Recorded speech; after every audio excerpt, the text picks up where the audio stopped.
At 8 o'clock in the morning in the December of 2001, a woman identified with the pseudonym Liang Mo was cleaning her Shanghai apartment when she received a phone call. The caller was a teacher at her daughter's vocational high school. He told Liang Mo that he and her daughter's homeroom teacher were planning to visit later in the day, for what he called an employment home visit. He explained this was to help advise students and parents about possible job opportunities after graduation. He went on to say that unfortunately the homeroom teacher had fallen ill that morning and asked if it'd be convenient if he came to the home by himself. Liang Mo informed the teacher that she'd be home all day and that he could drop by anytime. The teacher replied that he'd visit in the afternoon, and as Liang Mo was about to give him the address, he stopped her, saying he already knew where she lived. The teacher arrived around lunchtime, and almost from the start, Liang Mo felt there was something off. The Liang family home was made up of two adjacent apartments, rooms 601 and 602. On their daughter's registration forms at school, they'd put the address down as 601.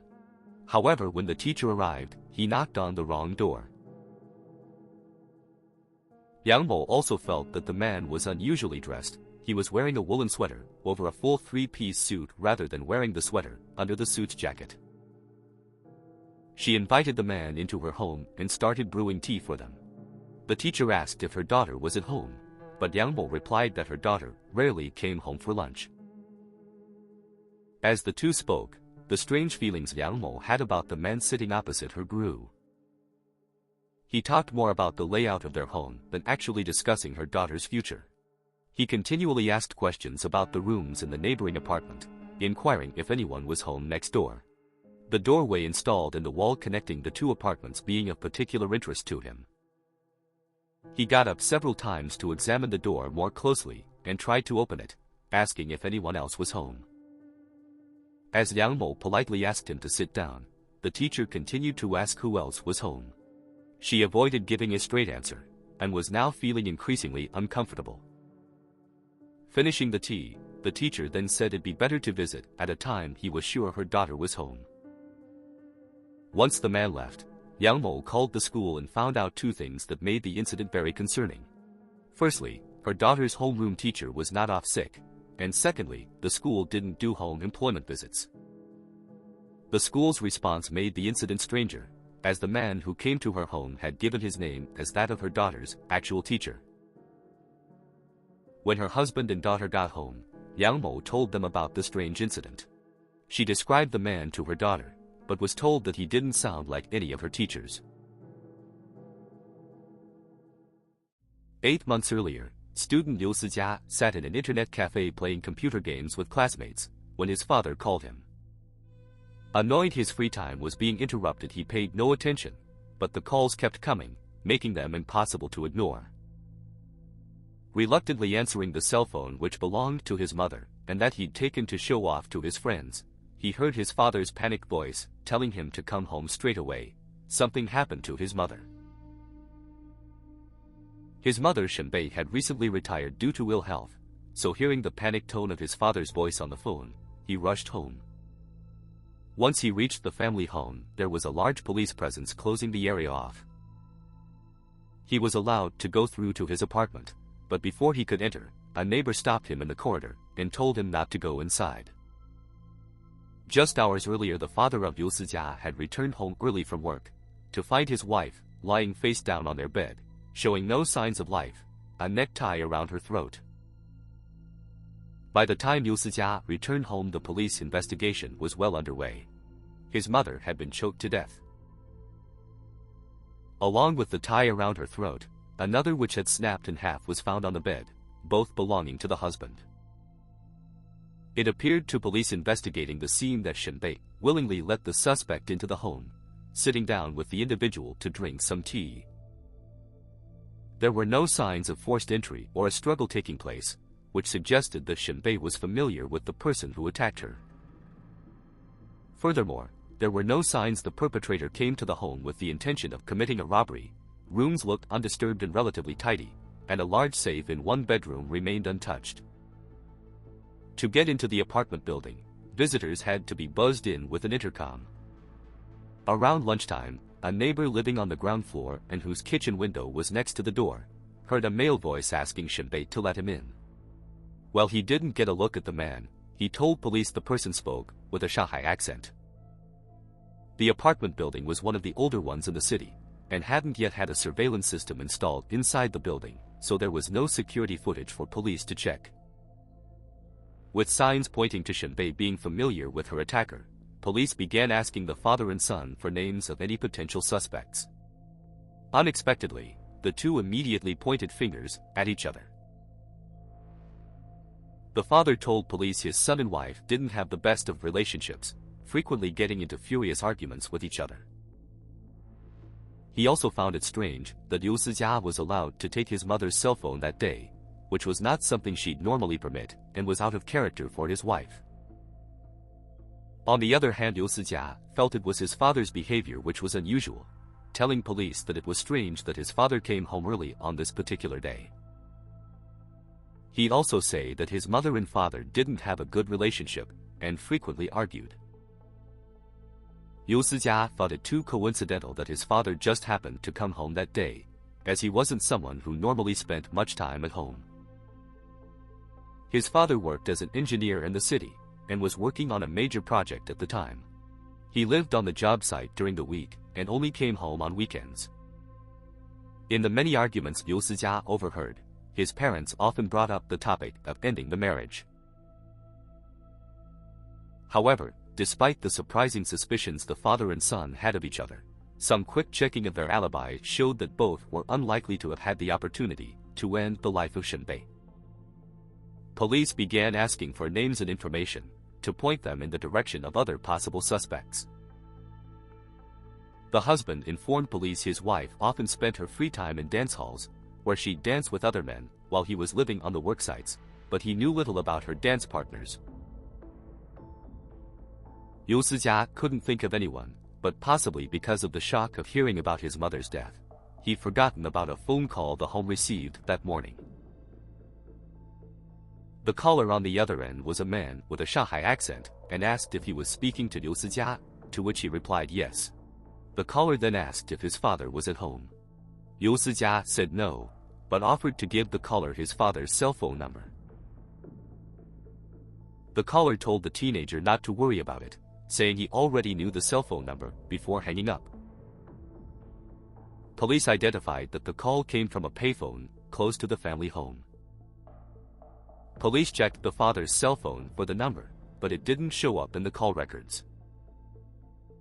The call raised the question, if they already had the father's cell phone number, then why did he call the home's landline? Both Shen Bei and her husband usually gave people their cell phone numbers, rather than the home phone, so there were few people who'd know that number. Whomever the caller was, he seemed to be familiar with the family, knowing the name of Liu Sijia, the home phone number, and address. Liu Sijia also gave police further important information when looking at photos they'd taken of the home. Investigators wanted to know if there was anything missing, out of place, or anything else that was notable. According to Liu Sijia, the china cups on the table were quite expensive, and his mother only used them when entertaining guests who weren't regular visitors to the home. With what they had so far, police began focusing in two areas. First was the dance hall, with police believing there was a possibility Shen Bei was having an affair. Second was the school Liu Sijia attended, as the staff had access to the family's personal information. However, police quickly hit a wall. All men who frequented the dance hall and were familiar with Shen Bei had alibis, as did teachers at the school. There was little forensic evidence in the home to point police in the direction of the suspect. There'd been no attempt to violate Shen Bei, and any surfaces the police believed the suspect may have touched, such as the safe, door handles and teacup, had been wiped of fingerprints. There was no security footage from the building, nor any cameras looking at the payphone used to call the home. With no sign of robbery or an attempt to violate Shen Bei, there was no clear motive. All the police had to go on was that they were looking for a local man, familiar with the family, and as a result the investigation made little progress. A little over a year later, on July 1, 2002, the mother of 19-year-old recent high school graduate Gao Jing returned home from visiting her father in hospital and found her daughter lying dead on the bed in the young woman's bedroom. Gao Jing was lying on her back fully clothed, with a piece of material pulled tightly around her throat. When police arrived at the scene and began their investigation, memories of the death of Shen Bei quickly came flooding back. The manner of the student's death was remarkably similar. Her life was ended with the same method. There were no signs the perpetrator had attempted to violate the victim, and nothing pointing to an attempted robbery. Again, there were no signs of forced entry into the home, suggesting the victim allowed her attacker inside willingly, and there was evidence that she'd prepared some tea for the pair to drink. As with the previous case, cups had been wiped clean of fingerprints, and there was no obvious motive for the crime. Once the mother of Gao Jing calmed enough for police to question her, they were left with little doubt that the same individual was responsible for the deaths of Gao Jing and Shen Bei.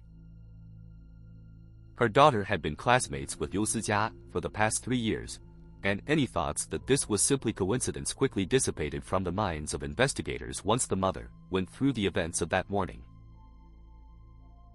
A little before lunchtime, a man with a Shanghai accent called the home's landline phone, asking if Gao Jing was home. At the time, Gao Jing was out attending summer classes in preparation for attending college. The mother informed the caller about this but added if he called back an hour later she should be home.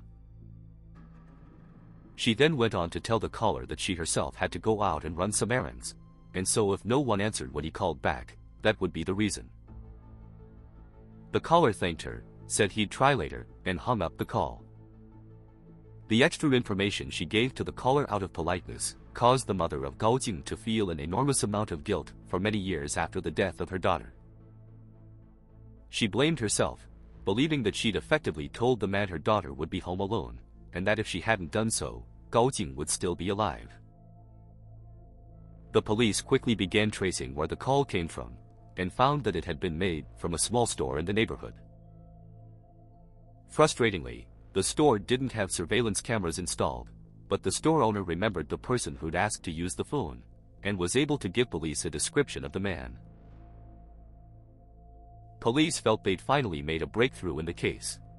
The store owner remembered the man very clearly, and in fact had been keeping a lookout for him, as he'd wandered off without paying for the call. He remembered the man spoke with a Shanghai accent, and was able to give investigators a detailed description of the suspect's face. A police sketch artist produced an image of the person they were looking for, and first showed it to the mother of Gao Jing. However, she was unable to identify the person in the image. Police asked all other residents of the building, and all said they didn't recognize the individual, and with most people eating lunch, or taking a lunchtime nap at the time, there were no witnesses who saw him in the building. One neighbor did say he heard someone knock on the door of the Gao family home, and heard Gao Jing briefly speaking to a man with a Shanghai accent before inviting him inside, but that was all the information they had. With Gao Jing and Liu Sijia being former classmates, there was obviously some connection to the school, so police began visiting all staff members. None resembled the police sketch of the suspect, and all had alibis at the time of the death of Gao Jing. The next step was visiting the homes of each student in the high school, the home of Liu Sijia being top of the list. When he opened the door to police, he asked if they were there to arrest his father.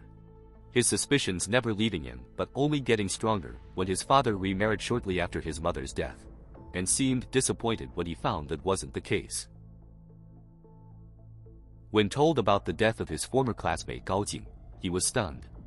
Police showed the sketch they had to him and his father, but neither recognized the individual in the image. Investigators asked Liu Sijia about his relationship with Gao Jing. He said they weren't really friends, not hanging out together outside of school, and that he knew very little about her. Police began visiting the homes of all students who attended the school, showing them the sketch, and talking to their parents. Their efforts resulted in no leads until they visited the home of Yang Mo, who immediately recognized the man in the sketch as the individual who came to her home, claiming to be her daughter's teacher. Her daughter was also in the same class as both Liu Sijia and Gao Jing. Yang Mo went through the events of the meeting with the supposed teacher she found strange, at first offering little more than confirmation that this was definitely the man police were looking for. Investigators already deduced that the suspect had some connection to the school, but teachers and other staff members had largely been ruled out, and so far none of the students' fathers looked like potential suspects. Finding out that the home of Yang Mo was the third time he'd been inside homes of students who were classmates, investigators believed they needed to focus on students from this particular class. They at least felt they were now making progress, but still had no explanation how the man had the names, home addresses, and telephone numbers of the students. Despite Yang Mo thinking she'd been largely unhelpful to the police, a seemingly minor point about the suspect's visit helped her shed light on the mystery. She recalled that the first thing she found unusual about the man's visit was that he knocked on the door for apartment 602. The family always used 601 as their official address, and unless someone was familiar with the family, there was no reason for anyone to think they owned both apartments and were using them as a single home. At the time she just thought that the man claiming to be her daughter's teacher made a simple mistake, but now she was aware what happened to other families in the class, and that the situation was much more serious. She came to realize the only reason why the man knocked on the wrong door. Her daughter's bedroom was located in apartment 602, and when she returned home from school, she'd always enter through the door of that apartment. At the beginning of the school year, each student in classes that were set to graduate were given a yearbook, where they'd written down the names, addresses and contact details of other students in the same classes, helping them to keep in touch after graduation. Yang Mo suspected that her daughter likely wrote her address down as apartment 602 in the yearbook, and sure enough, on checking, that was exactly what she'd done. The revelation from Yang Mo made it clear the man police were looking for somehow had direct access to the yearbook for that specific class, and was apparently targeting the families, for as yet unknown reasons. The three families were not close, only being vaguely aware of each other, with no conflicts between them, and there were no issues between them and families of other students in the class. However, despite the breakthrough, it would come to nothing. As they continued investigating the students and parents, police still found no likely suspects, and all yearbooks were accounted for. Weeks went by without any further progress being made in the case. Notices of the suspect were placed all around the school, just in case he had connections to students in other grades, but weeks with no further clues turned into months. And as the time went by, the incident stopped, with no other deaths or reports of a mystery man visiting the students' family homes.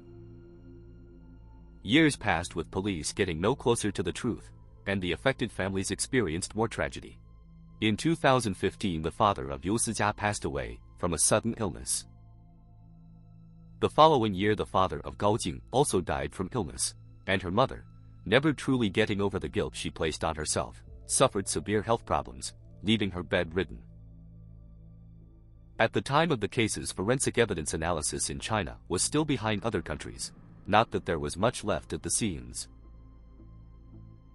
Police had no fingerprints, footprints, and nothing that could be tested for blood samples or DNA. But by 2020 the country was considerably more advanced, and crime scene investigation techniques advanced with it. The only things in evidence police were certain the suspect touched were the items he used as weapons. In a yearly period when officers go over cold cases, the items were sent for new forensic tests, and they managed to get a trace DNA profile which they believe belonged to the suspect.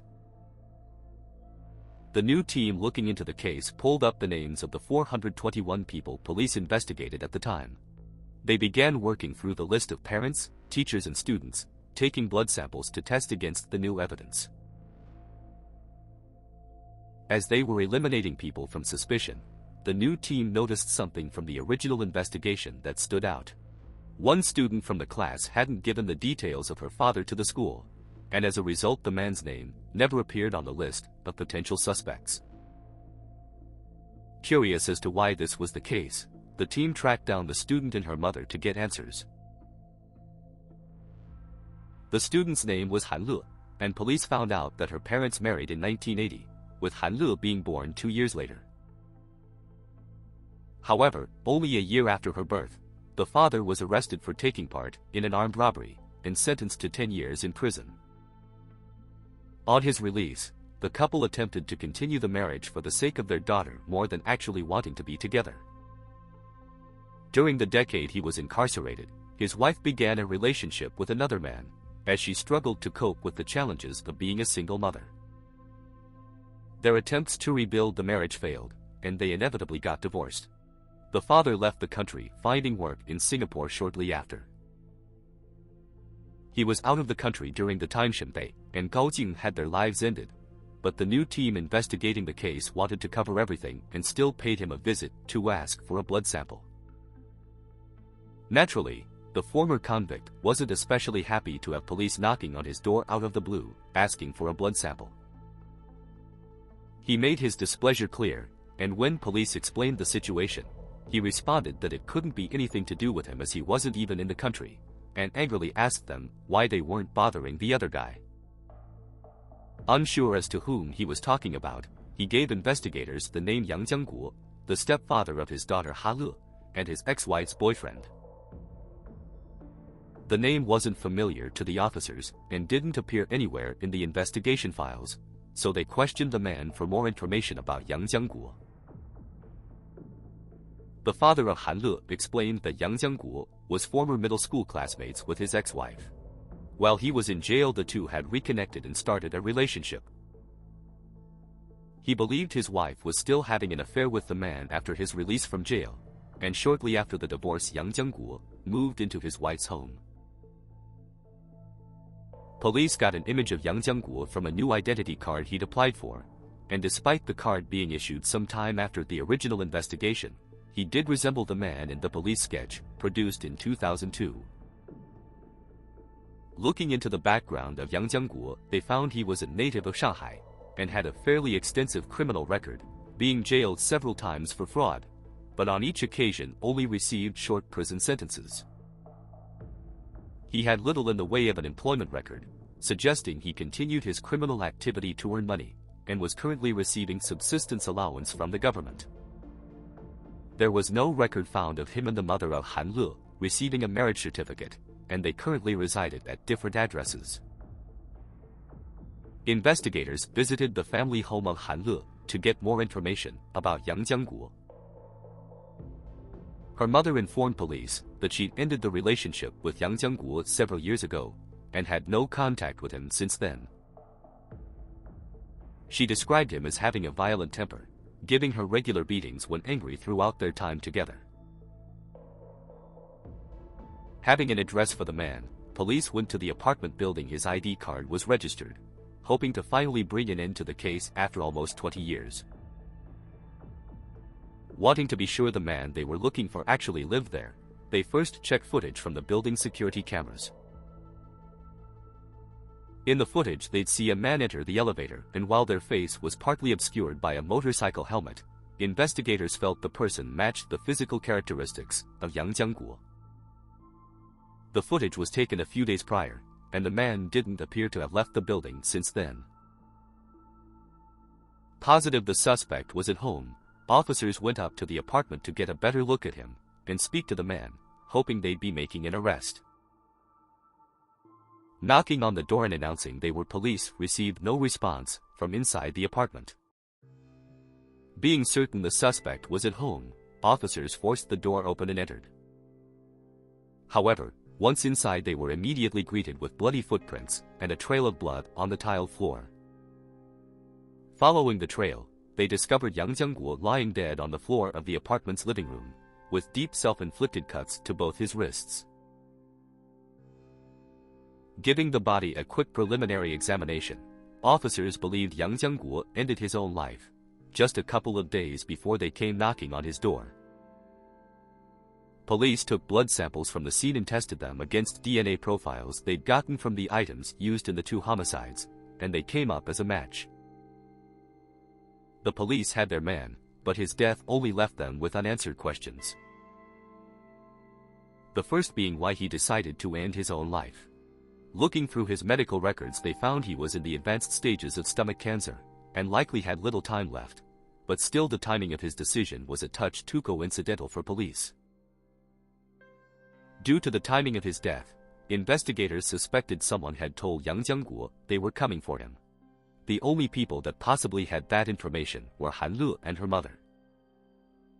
However, police found no record of recent communication between the two women and Yang Jiangguo. The next unanswered point was the motive for the deaths of Shen Bei and Gao Jing, along with what police suspected was going to be an attempt on the life of the daughter of Liang Mo, or Liang Mo herself. It was clear that he was picking names from his stepdaughter's class yearbook, but it still made little sense. Gao Jing had just turned 19, and Shen Bei was 50 years old, and there was no real connection between them apart from Liu Sijia being classmates with Gao Jing. The names just seemed to be randomly selected, which didn't fit with the level of organization Yang Jiangguo displayed while carrying out his crimes. He'd gone to the homes at times there'd be few eyewitnesses around to identify him, and made sure to leave very little evidence of his presence at the scenes of his crimes. Trying to put together some kind of motive, police used evidence collected in the apartment of Yang Jiangguo to make some sense of the case. He had an extensive collection of adult DVDs, and his preference was evidently for females that looked very, very young. From this, police put forward the theory that he was looking to violate the female classmates of his stepdaughter. Not all students had their photos in the yearbook, and while Liu Sijia was male, his name could easily be mistaken for a girl's name, so he went to the home intending to violate what he thought was a female classmate of his stepdaughter. However, once at the home of Liu Sijia and speaking with Shen Bei, he saw family photos and realized his intended target was male. Police suspected he ended the life of Shen Bei, so she couldn't identify him if he went after other female students in the class. Since he was more stimulated by people much younger, he had no interest in violating the 50-year-old woman and risking leaving behind physical evidence that could give him away. In the case of Gao Jing, it was discovered that she was menstruating at the time of her death, and police thought this was possibly enough to prevent Yang Jiangguo violating her. However, investigators felt there were too many holes in their theory to give them satisfactory answers. When Yang Jiangguo called the Liu family home, he'd spoken to Liu Sijia directly, and must have realized he was male, and didn't ensure the student would be home alone. When he got to the home, he was answered over the intercom by Shen Bei, and it was unlikely he'd confuse the voices of the mother and son, but he still chose to go up to the apartment rather than walking away. Furthermore, investigators couldn't convince themselves that someone monstrous enough to want to violate a teen girl just out of high school would be prevented by their intended victim being on their period. The only realistic avenue of investigation to try and find a motive was speaking to Han Le and her mother, and police had many questions they wanted answered. The first question was why Han Le hadn't given the school the details of Yang Jiangguo as her parent, as he'd effectively been her stepfather for many years. She claimed it was down to her feelings of embarrassment and sense of shame at being from a broken home. In China, there was often a stigma towards people who got divorced, and children from separated families often experienced bullying because of it. Han Le didn't share the fact her parents were divorced with many people, and so wouldn't mention her stepfather to her peers. While police felt that was an understandable reason for a young girl, it didn't explain why neither her nor her mother identified the man when police showed them the sketch of the suspect. Investigators discovered that at the time of the initial investigation, the police never spoke to the mother. She was suffering from significant health issues at the time, which caused her to require an extended stay in hospital. The original investigation team had shown the sketch to Han Le, and she failed to identify the person in the image as her stepfather. With the teen girl saying she didn't recognize the man, police trusted her, and as a result they felt it wasn't necessary to bother the mother while she was hospitalized. However, that still didn't quite explain why Han Le failed to tell police that the man in the sketch, at the very least, resembled Yang Jiangguo. Her only response to questions about this was that she just didn't think it looked enough like her stepfather. With that being all she was willing to say, police had to accept her answer. One point that in some way supported her claim was that she was close friends with the daughter of Liang Mo. Han Le spent a lot of time in the Liang family home, hanging out with her friend. Police felt if Han Le knew Yang Jiangguo had possibly threatened her friend's life, she would have told police, and take the opportunity to get him away from her mother. She knew he was physically abusive towards and scared her mother, to the point the woman had written her last will, leaving anything she had to Han Le. Han Le also put a lot of blame of what happened to Shen Bei and Gao Jing onto herself. She believed if Yang Jiangguo was never in her life, and she never had the yearbook, the lives of the two women wouldn't have been cut short. And with that the investigation came to an end, albeit a somewhat unsatisfactory one for police. Too many questions were left unanswered, and frustratingly they will likely forever remain that way. Thanks for watching. If you enjoyed the video, please consider giving it a like, leaving a comment, and subscribing to the channel. And hope to see you again for the next dark tale from the Middle Kingdom.